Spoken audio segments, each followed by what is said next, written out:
Have you ever felt like you're your own worst enemy? Like you're standing in your own way?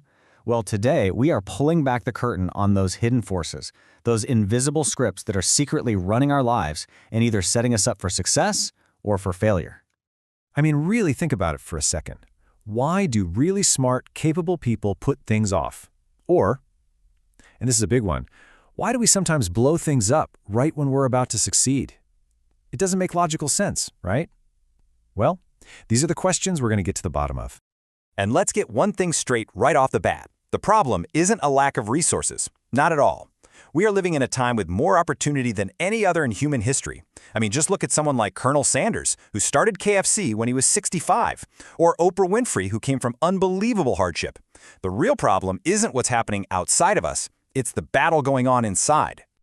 And here's what that battle looks like. On one side, you've got your nervous system. Its entire job is to seek comfort, to keep you safe, to keep things predictable. It hates change. But on the other side, you've got your soul, that deeper part of you that craves growth, challenge, and expansion.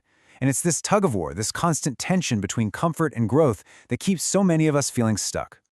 So what's really in the driver's seat then? If it's not our willpower, what is it? Well, it's our unconscious mind. And trust me, it's way more powerful than you think. This old quote from Aristotle absolutely nails it. See, our critical thinking brain, the part that questions things, it doesn't really come online until we're about 7 years old. Before that, we're basically walking sponges. We're in a hypnotic state, just absorbing everything from the world around us as absolute truth. To really see how this works, let's imagine a little kid we'll call Little Johnny. Picture this. His dad is having a terrible day. He's totally stressed about money, his job's on the line, and now he's got to drag his young son to the grocery store. So they're at the checkout, and what does every kid do? Johnny sees a toy he wants and asks for it. And his dad, who's just completely overwhelmed, snaps. He blurts out something he doesn't even need, something born out of his own frustration. Now here's the crucial part.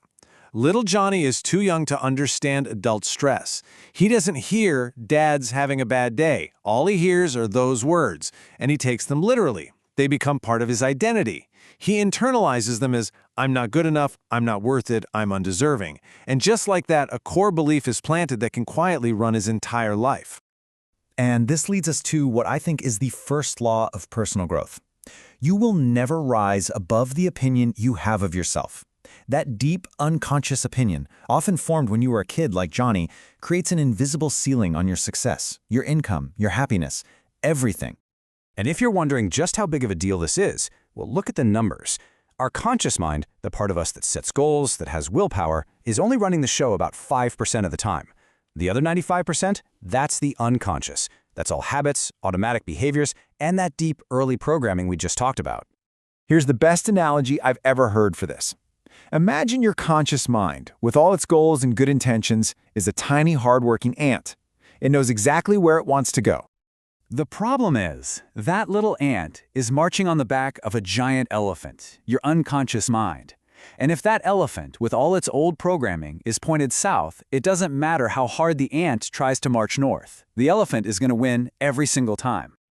Okay, so if our unconscious is this massive elephant, what in the world steers it? The answer is so simple, and yet we underestimate it all the time. It's our environment.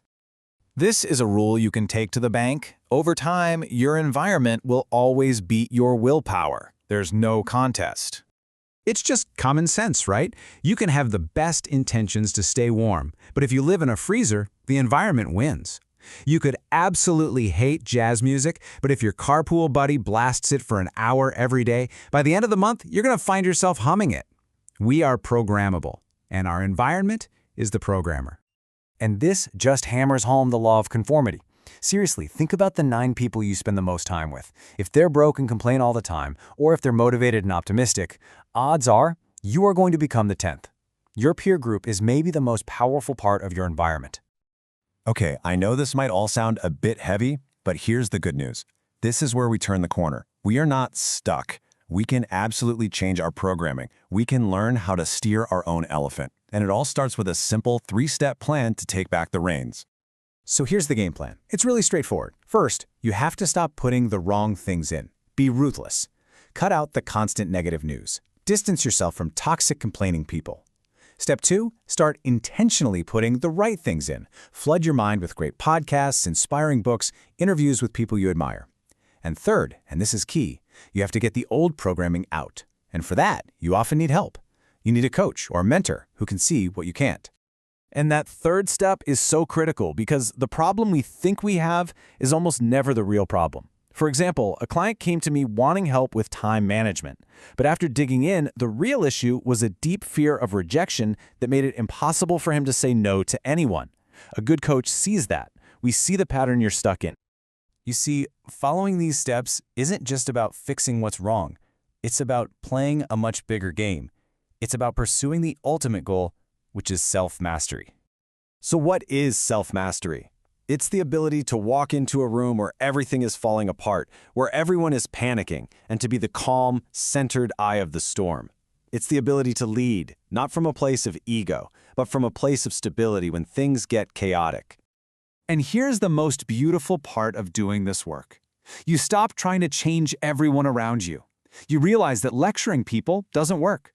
People change because they're inspired. They see your example and they want a piece of what you have. You stop being a preacher and you become an invitation. In the end, it all comes down to that timeless wisdom from Gandhi. It's about embodying the very change you want to create, first in yourself and then in the world. So as we wrap this up, the question I really want to leave you with is this. What is one thing you can change in your environment or your daily input starting today? Not tomorrow, today. What's one podcast you can subscribe to? One negative person you can mute?